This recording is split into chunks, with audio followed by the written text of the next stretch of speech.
ইমান তললৈ গ'ল যে মোৰ 5 বছৰীয়া 9 বছৰীয়া ল'ৰা ছোৱালী যি ডিটেইলছ আমি মুকলি কৰিব নোৱাৰোঁ, ৰাজহুৱা কৰিব নোৱাৰোঁ, সেইখিনি তেওঁলোকে যোৱাকালি সংবাদ মাধ্যমত মুকলি কৰিলে।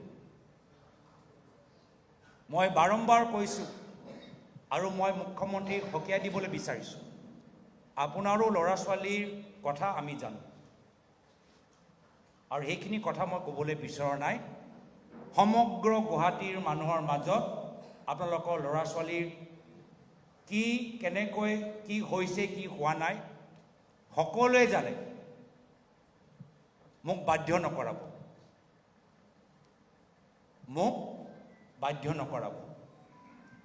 আইনীভাৱে আজি এই যে এক্ট জুভেনাইল জাষ্টিচৰ এক্টৰ যি ছেকশ্যন 74ৰ কথা ৰকিবুল হুছেইন ডাঙৰীয়াই উল্লেখ কৰিলে, তাৰ ওপৰত নিশ্চয় আমি আইনীভাৱে কি কৰিব পাৰোঁ আমি আমাৰ দিল্লী লিগেল চেলৰ লগত আলোচনা কৰিম।